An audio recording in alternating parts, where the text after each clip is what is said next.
Skate 3 is an unusual sequel because it's as noteworthy for the features that it cuts from Skate 2 as for those that it introduces. This is a better game than its predecessor though. Its numerous and varied challenges do a better job of catering to newcomers and experienced boarders alike. There are more tricks to perform, and both user-generated content and a good selection of online modes give you reason to keep playing long after you've completed the single-player objectives. Hey dudes, good to see you again, man. In Skate 2, you were still establishing yourself as a pro skater, but in Skate 3, you're taking your career to the next level, setting up your own team and skateboard business. This doesn't have much of an impact on the gameplay, except that your career score is now measured in board sales. Every challenge that you complete, whether online or offline, sells more boards, which in turn counts towards unlocking new stuff, including additional teammates.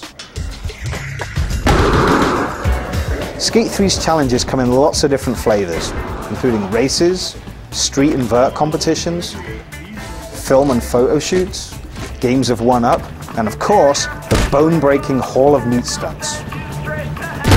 The frustrating SKATE challenges in which you have to exactly copy your opponent's tricks are no longer included in single player, but you can still play that mode online.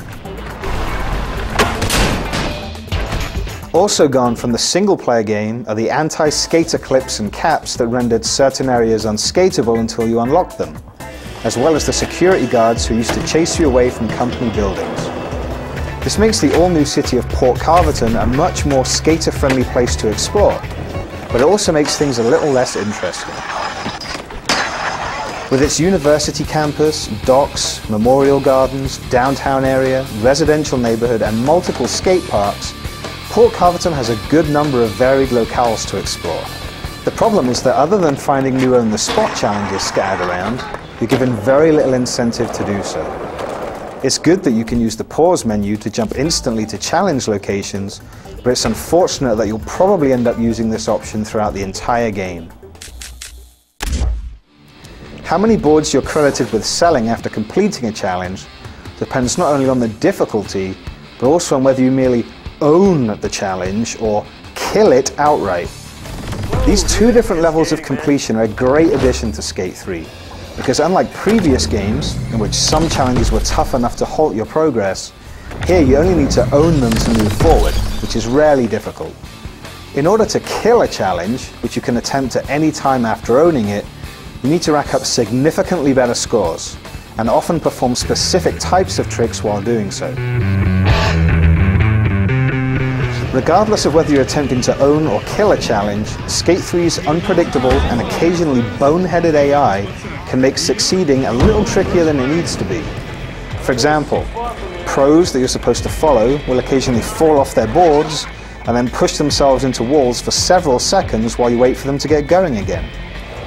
And in team races and trick events, it's not unusual for teammates to drag you down with subpar performances because your team to lose even though you put in a great performance personally. Pedestrians are less of a problem, and it's helpful that they flee in fear anytime you perform a simple gesture using the D-pad.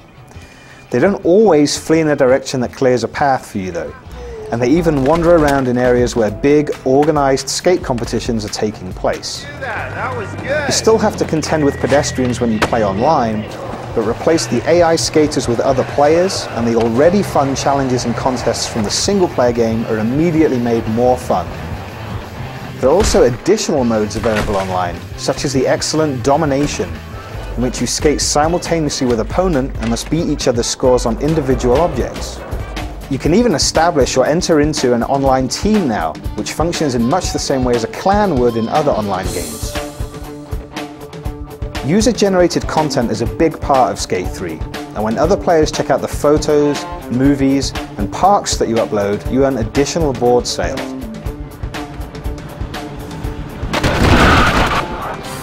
The tools for editing photos and movies are pretty limited again this year, but same as it did with Skate 2, EA will be releasing additional tools as premium DLC.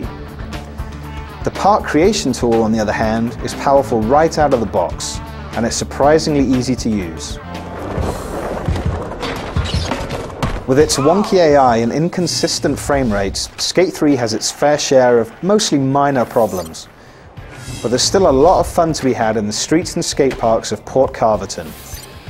Skate 3 isn't likely to win you over if its predecessors failed to, but it's a good game, regardless of whether or not you played Skate 1 or 2.